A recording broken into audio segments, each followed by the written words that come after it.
So the very first question that I have for you guys, and again, we're talking about the first segment here, is if someone is new to grading, how should they approach grading? What's the best way for them to get themselves up to speed, to understand how to properly grade a book? Should they go out and get an Overstreet guide and read the criteria that are in there? What are the recommendations for making us smarter about grading? Yeah, I think the Overstreet guide is a great starting point because it covers the basics of grading, explains the grading standards, and all the defects that are assigned to each of those. And then beyond that, I would say go online, check scans, say on the Heritage database. Certainly go to shows. I think the best thing is to actually get your hands on comic books and get around people that know what they're doing. So if you have local stores or local conventions or anywhere in town, or even friends that collect, just being around people that have that experience and asking questions and looking at books that they've graded and asking questions about why they've assigned a grade and how this particular defect's treated. And so there's a lot of different areas that you can get information from. There'll be more of that in the future.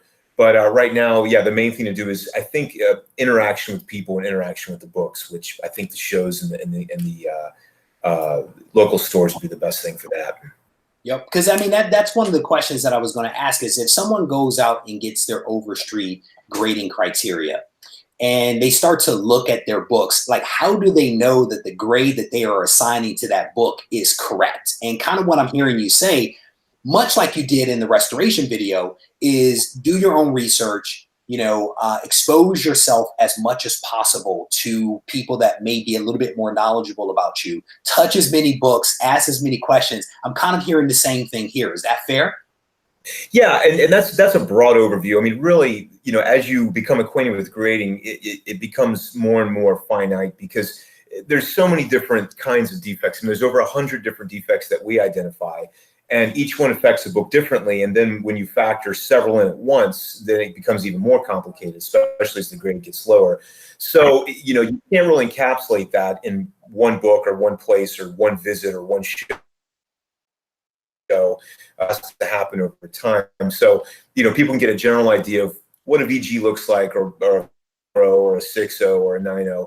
But, you really have to become acquainted with all the different defects and how they affect and how they interact with each other. So it's a long process of learning grading.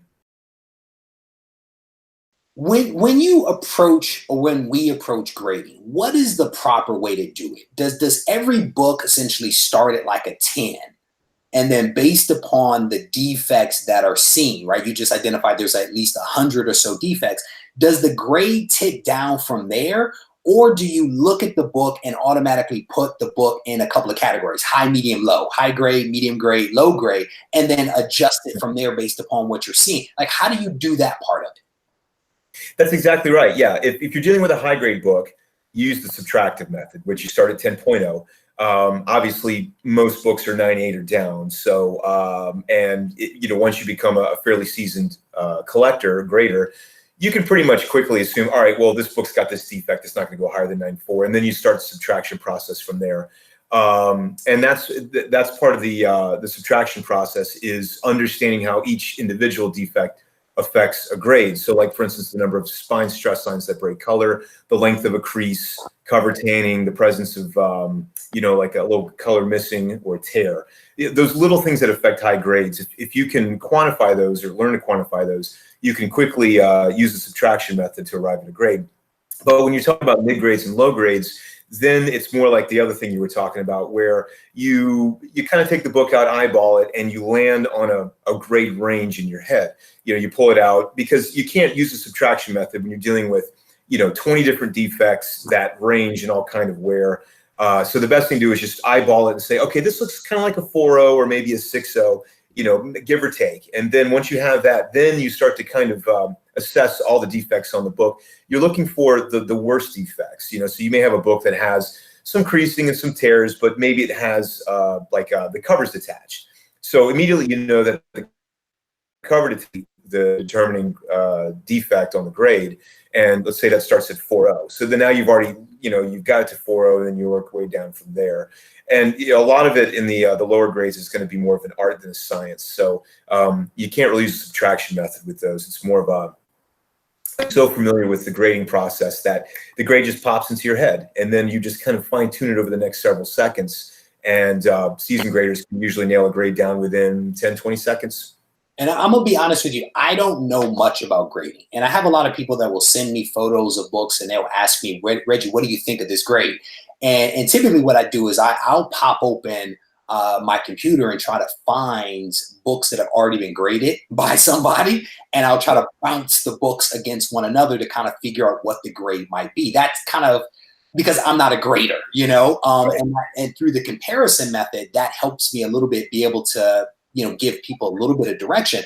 But I think what you just offered up in terms of the subtraction method, grouping them and the mid and low tier and then adjusting, I think that's advice that people can actually put into action, Yeah.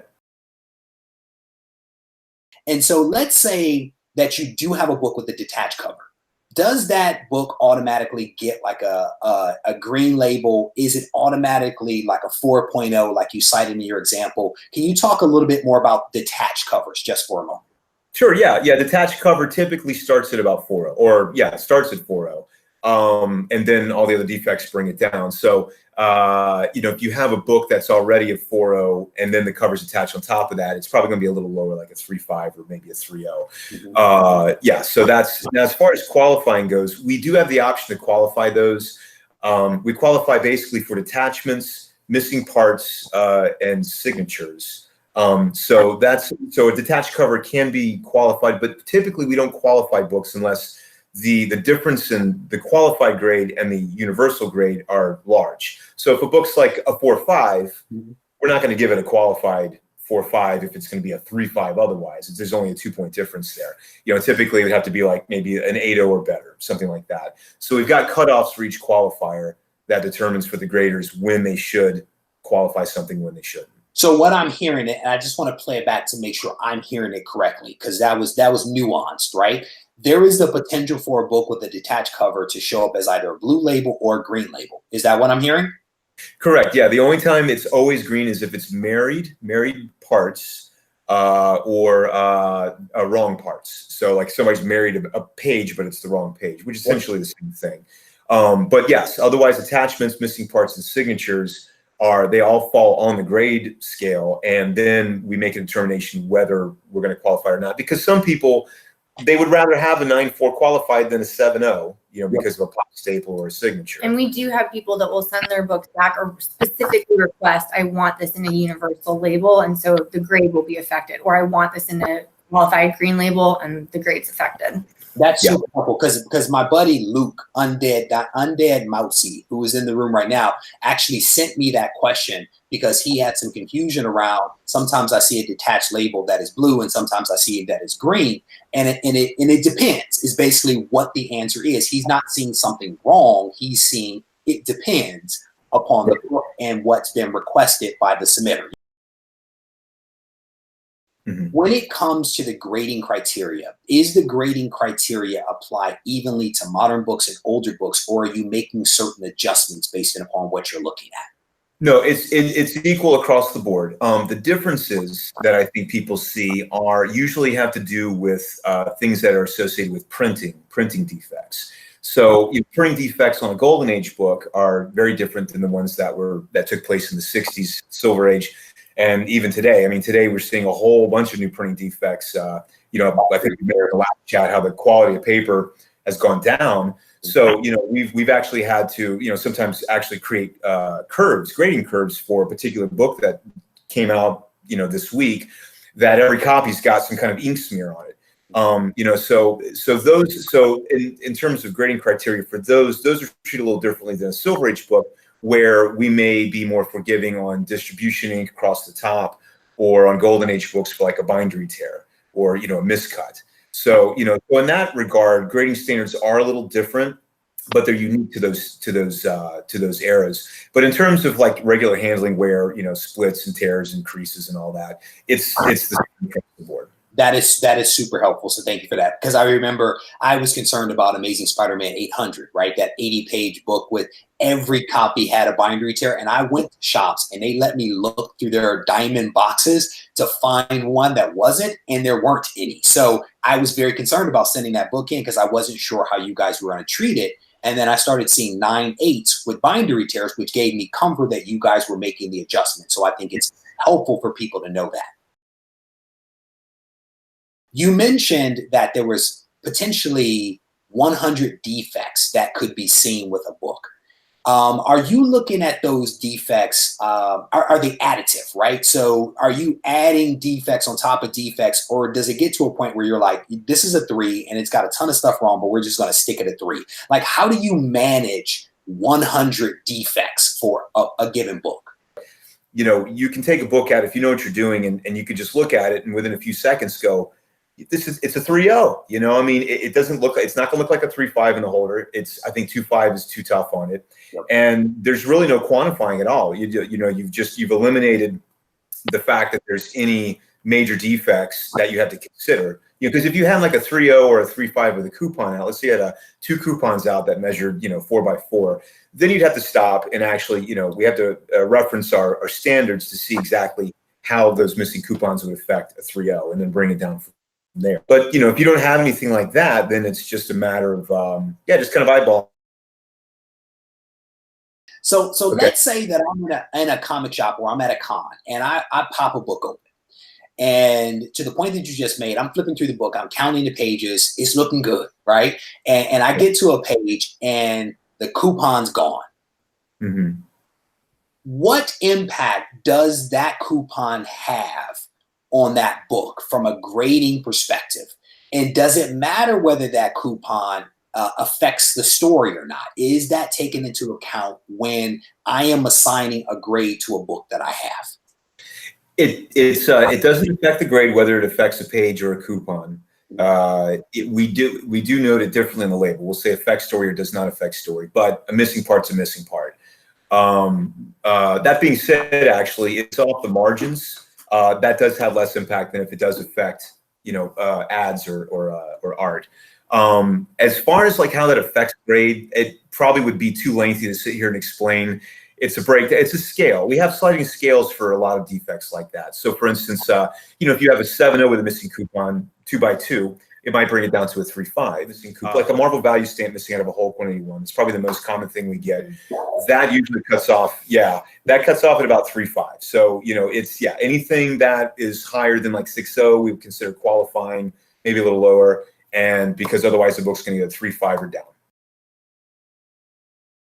You've alluded to a guide a couple of times. And my guess is that the guide that you're referring to is not necessarily the Overstreet guide or grading criteria. It's more of an internal document that is used by CGC. Is that a correct statement for me to make? Over the past 19 years, we've tweaked a few areas, and it's simply because, we're actually in the business of grading, books, and we graded 5 million books. So we've seen things that, most people don't ever see. And so we've had to take things into consideration. So, putting something that's kind of been, theory-based and then practiced by dealers actually into a working model where people are going to work every day and grading books, there's, we have actually got standards down, and in some subtle ways they probably differ, but generally speaking, they're pretty close to Overstreet. I wouldn't say there's any major differences that I can think of. That is super helpful because I can't tell you how many questions I've received about what is CGC standard, right? And it sounds like the standard is rooted in Overstreet, but you are making adjustments for the practical application of the standard versus the theoretical standard that has been developed. And again, if you grade 5 million books, you learn a thing or two that should count for something, right? Had a question about the differences between a 9.9, a 9.8, and a 9.6. Can you talk a little bit about the hair's difference that might exist between those 3 grades? Yeah, that's going to be a tough one. It's going to be kind of like the coupon question. Just generally speaking, a 10.0 is perfect. It doesn't have any defects at all, obviously. A 9.8 can have one or two small defects, like one little spine stress line, maybe two that bright color, a rounded corner. You know, the biggest thing that affects the difference between 9/8 and 10s are going to be the spine.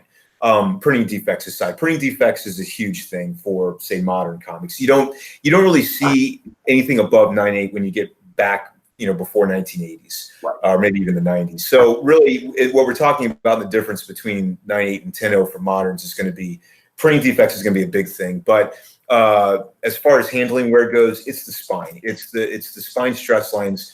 It's the way the staples are set, if there's anywhere around the prongs, and especially the top and bottom, the corners of the spines, which become blunted so easily. When I say blunted for a 9/9 or 10, it's got to be, I mean, just razor sharp. That's typically where the difference lies. And then, you know, to a lesser degree, page quality. You know, I don't think we allow off-white to white in 10. I think it's cream off-white goes up to 9/6. 9/9s and 10/0s, I believe, need to be white or off-white to white. So, you know, we got page quality designation for that as well. So, but yeah, it's a very, very tiny little subtle thing in that grade range. So, and just to be clear, when you are grading a book, you are essentially evaluating not just the cover of the book, the spine of the book, but you're also taking into account page color as well. That also will either help or hinder the grade that a book gets. Yes? Page quality basically becomes a factor in grading when you get below cream to off-white, with the exception of 9/8. Light tan off-white cuts off around 8.5. You know, with brittle and slightly brittle, if the brittle books are split, you know, we get books that are brittle and every wrap is split or half the wraps are split. That's a structural defect that will go beyond the 3.5 brittle designation, actually be treated as detached or split wraps, which could bring the grade way down from there. You said a lot in that last 30 seconds. That was a lot into there. I'm gonna have to watch that on replay. Bottom staple, if a bottom staple is detached from a cover, what kind of grade would that get, and would it get qualified? Yeah, if it's like a 9/8, you know, very high grade, you're looking at a 7.0, possibly a 7.5 for a full detachment. You know, half detachments are going to be a little higher than that. We typically qualify around that 9.2, 9.4, 9.6, 9.8. The detached staple will consider qualifying that, you know, because otherwise the grade is going to be a 7.5 or a 7.0.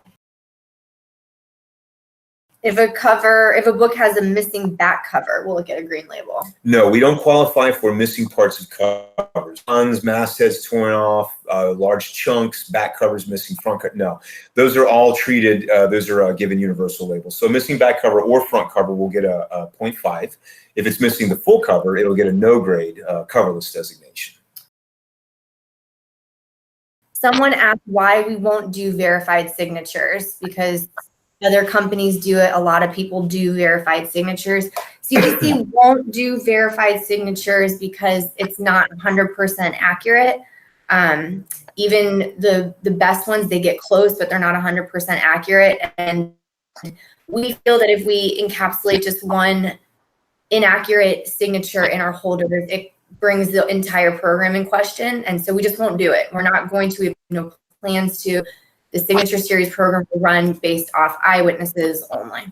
And to be honest with you, I didn't even know the answer to that question, and I answer that question all the time, because there is so much credibility at stake should you get one wrong. You know, that's it. It takes one wrong one to knock down years and years and years of building up your reputation and building up this program, and so we just aren't interested in branching out into that. Should I be looking at this book from various angles? Should I be looking at it in a light? Should I get a magnifying glass to look at it under a magnifying glass? Like, are there things that I should do beyond just getting the book and staring at it, flipping through it, and looking at the back? Can you talk a little bit about that? You know, you can look at the book, obviously the direct light is shining on it, but if you turn the book up sideways like this and with the light shining down on it, yeah, if you're holding it like this, again, the light coming down on it, then it's going to create shadows in where the defects are. This is actually really important for looking at books and holders for press candidates, particularly in the back cover, the white, because the whites that produce shows. So when you turn the book on its side under the light like this, you can see all kind of dents, bends, creases that you may not see directly. You turn the book 90 degrees, same thing. Front covers are hard to see because of color.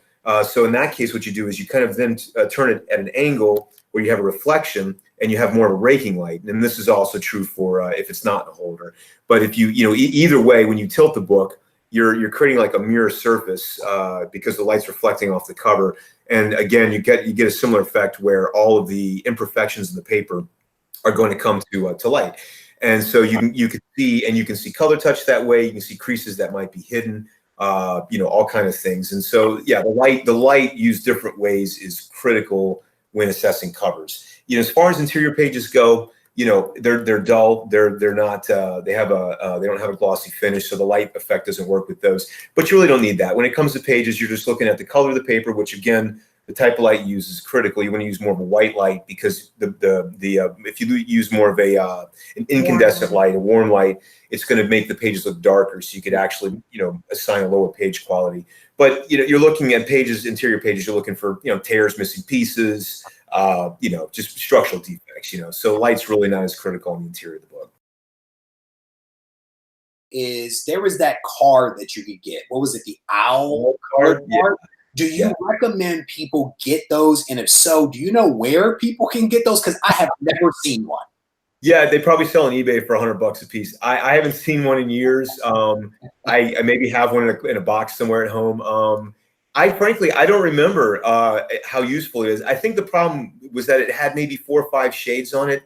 It's kind of like, it's difficult with page color because there's so many different kinds of variations. There's pages that are completely one color. There's pages that are white in the middle, brown on the edges. There's pages that are brown at the top, white on the bottom. And, it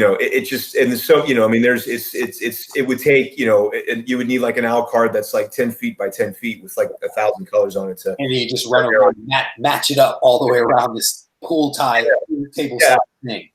And the worst is that you can't see the page quality in a holder. So, unlike a grade, assessing grade, learning CGC's grading standards, you really can't do that with page quality standards because they're encapsulated. So, so we're actually working on releasing something similar, like the owl card down the road. Not a card, but, information that's going to be helpful to collectors to show the different kind of page qualities. And how you guys decide to give something a green label if there's writing on the cover, versus a blue label for things that are written inside when you're not verifying the signature of either one. Can you talk a little bit about that logic so that Will and others out there that have similar questions like this can appreciate it? Sure. Yeah. Signatures on interiors have virtually no effect on grade. Basically because it's not on the cover, it's not visible. Now, if somebody scribbled their name multiple times on many pages, or they've scribbled to face the page with that's going to affect the grade. But if we're just talking about a signature, if you have like an artist that signed his name on the bottom of page 1, that has no effect, and we will mention that on the label if it's legible. Now on the cover, totally different story. It depends on the size of the signature, the placement, and the number of signatures, and the grade of the book. Okay. So sometimes there's a very small signature that has very little impact on the book. But because if it's not verified, we have to treat it like a defect, depending on how big it is, because it's basically like, a name on a cover, which we would do the same thing on a Golden Age comic if somebody had written their name across the top. If we had a 9/8 Golden Age book, and someone had written a name, across the top in ink, we're not going to give that a 9/8. So the same logic applies to the modern books. As far as like the grade goes, it could be anywhere. It could be a small signature may affect it down to 9.4, 9.2, all the way down to 8.0 or even lower if you've got huge signature, 2 or 3 or 4 signatures on the cover. But we don't really want to treat celebrity signatures as defects because it was intentionally put there, and in a lot of people's eyes, it adds value. That's why we qualify those, because we want to we still want to grade the book as it is without that signature being considered a defect. So that's why I think the qualified grade is very popular among modern collectors in those situations where they have books that don't have verified signatures. They had a question about reholdering older books, what that process is like. Do the books get checked again? When we get any reholders in, especially if damage has been done, Like if it's obvious that the slab was dropped or crushed or cracked, those books are looked at by a grader again. If you're sending your book in just for a regular reholder because you just want to change it out, it's been a while, or maybe you have like scratches on the holder, but it's obvious that no damage has been done, those for the most part still also get looked. If it's an older high value book, they're also going to get looked at. So they all get looked at again. If there's any discrepancies or the graders don't feel like it is still the grade that it is, we contact the customer and we let them know what kind of options are available, whether it be pressing, or we let them know that it's going to get downgraded. But when that always is looked at, especially for vintage books, high val books, and any books that look like they have any kind of damage. Yeah, I mean, we don't want any books out there in holders that. Yeah, that's the bottom line. That's you just can't have a book in a holder where it's not the grade that it says it is. Yeah. How are date stamps treated? Because I think that date stamps are essentially grandfathered in. Can we talk a little bit about that? Sure. Yeah, date stamps are not, they're not printing defects, but they're distribution markings, we'll call them. They're kind of like signatures in some regard, that they're cool, they add value, particularly with the Golden Age books, where they're actually they're used for identifying pedigrees. So Golden Age books are a lot more common. They're actually useful. Assuming that they're not egregious in size, they're usually not. They're usually small. They have little or no impact on grade, and collectors of Golden Age books are very forgiving of them. But as time went on, those things kind of disappeared. So by the 60s, especially by the 70s, as the newsstand, the distribution service moved away from newsstands and into comic stores, they virtually disappeared by the 70s and 80s. So it really, as far as grading goes, it's kind of a non-issue overall, because you really only find them on the older books, and they're usually not really that big of a deal. That being said, if you do have a big date stamp and it's, in the front cover right in the middle of somewhere, yeah, it could affect a grade, like a 9.8. It might affect it, but typically not. Now, I mean, I don't confuse this with like name stamps and design stamps and things that come afterwards that readers would put on their books, which is very common. Those we definitely take off. Size is always a factor, just like signatures. If something is on the cover where it's distribution ink, a stamp, writing, anything, it's going to affect the grade if it's large. Should they be, to the point of this thing, looking at that book, evaluating the potential grade of that book, figuring out through Go Collect or GPA what the value of that book is once graded, to be able to drop that into the declared value field in the portal? Is that what the course of action should be? Say your dream book was the Hulk 181. You wanted it your whole life, and you finally found one, and you bought it for $800. Would you become, I mean, you could put on your submission form, I want this insured for $800. That's what I paid for it. That's what I would want back if something were to happen to the book. But maybe that's not enough. Maybe you want like $5,000 back if anything happened to your Hulk 181, because it's precious to you. It's whatever you want us to insure it for, and it's what we're responsible for while we currently have that book in our possession. And it's important that people know that, because what you pay for your grading is based off the value of the book, and people will try to say that their books are worth less, so they'll pay less in grading fees. But it's really important to know that if anything were to happen, which we very rarely do have incidents here, but we're humans and it does, we're liable for the value that's on that book. And that book, while it's here in our facility, is insured for the value that those people are putting on your books. So yes, you should go to eBay and see what they're selling for, but yeah, I would. Let me add something to that. It's actually, there's a reason for valuing it correctly. And there's a reason for not going too high, and there's a reason for not going too low. Mm-hmm. You could put $5,000 on the $800 book if you want. But the problem with that is that you're going to pay a higher tier fee. And obviously, especially for the cheaper books, the fees, they constitute a percentage of value of that book. So you want to make sure that you don't overpay, the fees. now the book is, essentially you've got more into the book than you did before. So that's one reason. Of course, the flip side of that is what Brittany was saying, is that you don't want to undervalue it, because if something happens to the book, then you're only going to get back that amount.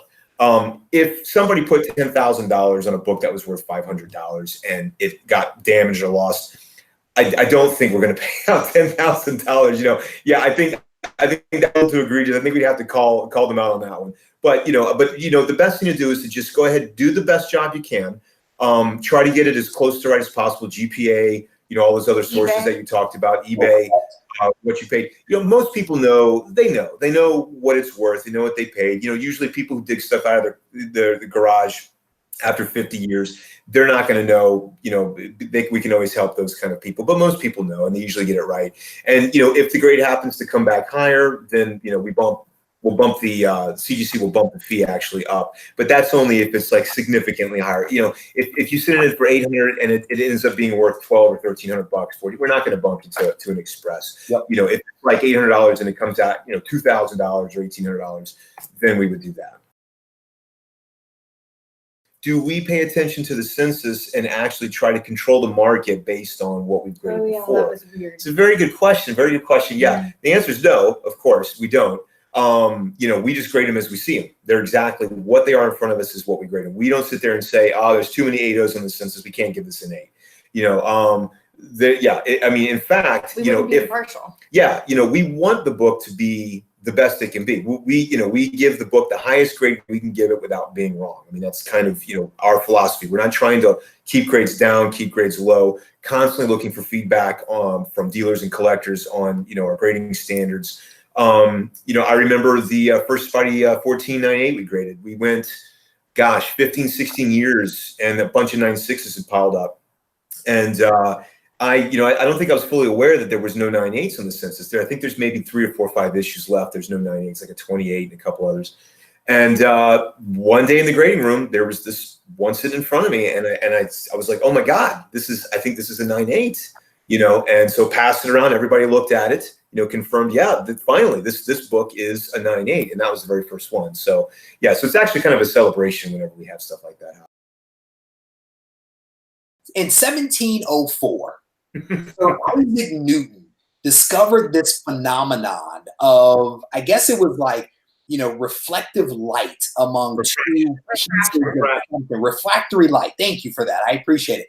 And he discovered it, and it was dubbed Newton rings. And so my question for you is, why have you guys not solved what Sir Isaac Newton broke in 1704? Okay, so I'm going to handle Newton rings.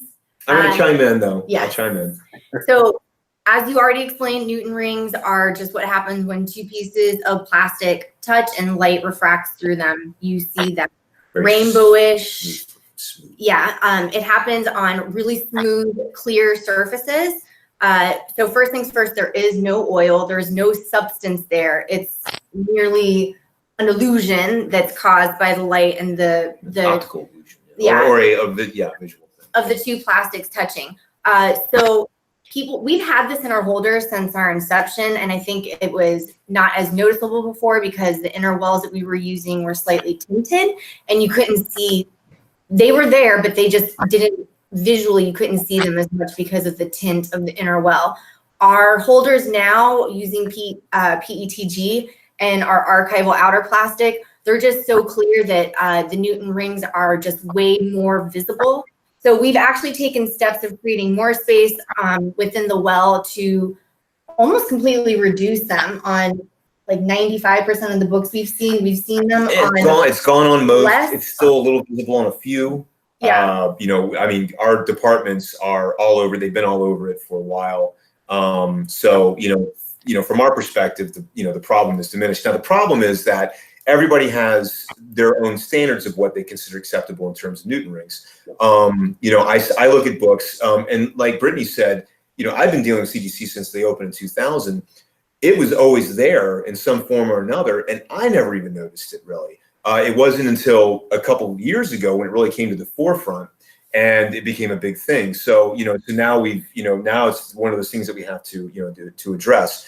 So yeah, so we definitely got it down to gone or almost gone. But the challenge is just simply that we've got so little space to work with in there. And you've got fat books, golden age books, spiral books, square bounds, all that stuff. And, you know, the inner well and the outer well is so slick and clear, you know, that you get that effect, which occurs in other things in other industries, that if they just barely touch in any area, then you kind of get that effect. Just to be clear, you guys are acknowledging that Newton rings exist, and you are working to minimize and or eliminate them in time. Yeah, we have minimized them, and we're working to eliminate them completely. There we go. Will you guys ever do UV protection built into your slabs? I guess we would consider it.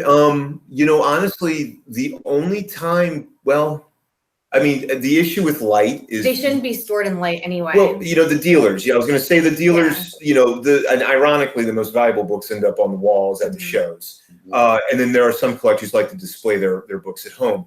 Now, the collectors at home, yeah, there you go. So, you know, you got, you know, I'm sure people take precautions with the lighting and making sure sunlight's not hitting it. The dealers at the shows don't really have as much of a luxury to do that. You know, it's something that, yeah, we would consider that, you know, sure. I mean, it's not as, I guess, pressing of an issue as, say, Newton rings. Yeah. But, you know, it's something we would, you know, yeah, I mean, that could certainly be a feature. If we could add that feature for a low cost to the product, then yeah, sure, why not? I want to thank you guys. This was, again, another fun chat. I think that we hopefully have passed on some information to folks out there that will enable them to better be able to grade their own books and come closer to matching up with reality when that book gets graded, if that's what they decide to do. But so much of this is about just making us smarter at collectors. I want to thank everyone in the chat for keeping it civil, because I know that people can be passionate about things, and sometimes that passion is misread. But I want to thank you guys for being civil to our guests. Thank you for being civil to me. Matt Thanatos, brother, I want to thank you for moderating the chat. I absolutely appreciate your help. And as Brittany just mentioned, if you guys have issues, questions, comments, or thoughts, don't hesitate to reach out to her. I, too, am available. And certainly if you guys want to post up your comments in the video when it actually gets uploaded, I'm confident that we can also have a robust discussion there as well. So as always, I want to thank you guys for spending a little bit of your day with me. I hope that you enjoyed this. And hopefully you will join us again soon for another chat. Matt, Brittany, thank you guys. Thanks, Reggie. See y'all later.